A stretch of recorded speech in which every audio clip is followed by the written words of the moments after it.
ሰላም ሰላም፣ ጤና ይስጥልኝ ውድና የተከበራችሁ በመላው ዓለም የምትገኙ የኮኪቲቭ ቤተሰቦች እንደምን አላችሁ? በያላችሁበት ሰላማችሁ ብዝት ይበልልኝ እያልኩኝ እንግዲህ ተመልካቾቼ ሰሞኑን ጠፍቻለሁ። እውነት ለመናገር በውስጥ መስመር እየመጣችሁ በውስጥ ታቂም እየጠፋችሁ ለካ ሰው እንዳለኝ ማወቅ ማርያም በዚህ በጥቂት እና ከልብ አመሰግናለሁ። እግዚአብሔር ያከብርልኝ። ያው ተመልሼ መጥቻለሁ በስልኬ ምክንያት ነው እና ተመልካቾቼ ዛሬም አንድ ሀሳብ ነው የመጣሁት። ይሄ ሀሳብ ምንድነው?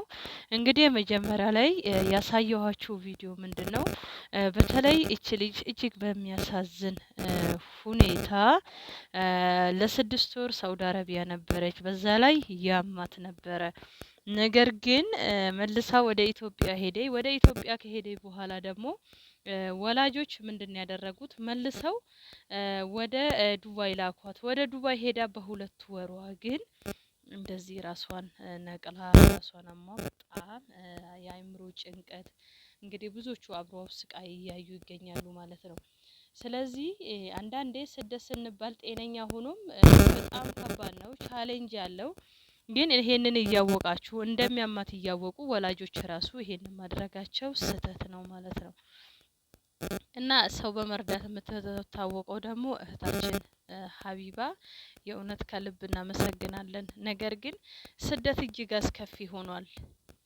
አንድ ሰው ስደት እንምጣ ስንል ምን ያህላችሁ ናችሁ እውነት ተናግራችሁ እህቶቻችሁ እንዲህ ያለ ስቃይ መከራ ውስጥ እንዳይገቡ የምታረጉት የእውነት ማለት ነው። ስለዚህ እባካችሁን አንዳንዱማ እውነት አይመስለንም በቲክቶክ የምናየው እንደዛ ድካም ሲያሳዩን እኔ ጋር የመጡ ሰራተኛ ነበሩና እውነት አይመስለንም፣ ለካ እውነት መሆኑን አረጋገጥን የሚሉም አሉ። ደግሞ ልክ እዚህ ከመጡ በኋላ አንዳንዴ ለክፋት እንደዛ የሚደረግ ይመስላችኋልና አንዳንድ ወላጆች ደግሞ ልክ ብርን ብቻ ትኩረት አድርገው ልጅም በዚህ መሀል ልጅ ናት፣ በዛ ላይ በጣም ነው የምታሳዝነው። የስደት ክፋቱ እንግዲህ ይሄ ነው። እባካችሁንና ይሄ እንግዲህ የምን ውጤት ነው? የደላሎች ውጤት፣ የደላሎች ውጤት። እንደዚህ ያለች ልጅ እህታችሁ ብትሆን የሆነ የእናንተ ቤተሰብ ቢሆን መቼም እንዲየታመመ ለስደት እንደማትልቁት እርግጠኛ ነኝ። ይህ ውጤታችሁ ነው። ስለዚህ አሁን እች ልጅ እንዲህ ስትሆን ደግሞ ቢያንስ እንኳን ትሪት ብታረጉ ደውላችሁ ለሚመለከተው አካል እንኳን አሳውቃችሁ ካልሆነ ወደ ሀገር ብትበጋ ጤነኛ የሆነ ሰው እሺ ይምጡ፣ ይለወጡ፣ ይስሩ።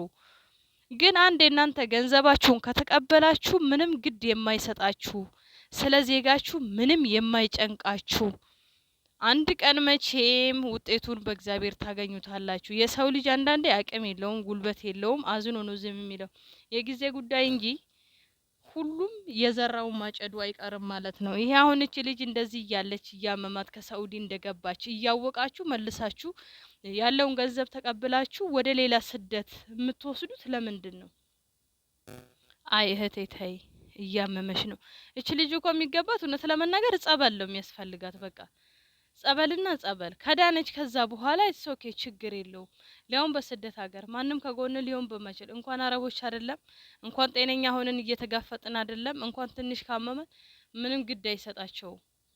በዛው ልክ በእርግጥ መልካሞችም አሉ። ግን እባካችሁን ደላሎች እባካችሁን በውስጡ መስመር አንዳንዶቹ በቃ ብዙ የሚሉት ነገር አሉ። ስለዚህ ለምን አስገባችሁ ስራ ገንዘብ ወስዳችኋል፣ ተከታተሉ ምን እንደደረሰች ምን እንደሆነች ደሞዝ ይሰጣሉ፣ ጤናዋ ይጠበቃል የሚል እየደወላችሁ የራሳችሁን ያመጣችሁትን ልጆች ኃላፊነት ብትወስዱ ምን ችግር አለው? ስለዚህ እባካችሁን የሰው ልጅ ካመጣችሁ በኋላ የዜግነታችሁን ግዴታ ኃላፊነታችሁን ተወጡ። ላለው ለዛሬ ያስኩላችሁ ቪዲዮ ይሄ ነው። በሌላ ቪዲዮ እስከምንገናኝ ድረስ ሰላም ቆዩልኝ። ቤተሰብ ያልሆናችሁ ቤተሰብ ሁኑ። ሰላም ለሀገራችን፣ ሰላም ለወገናችን።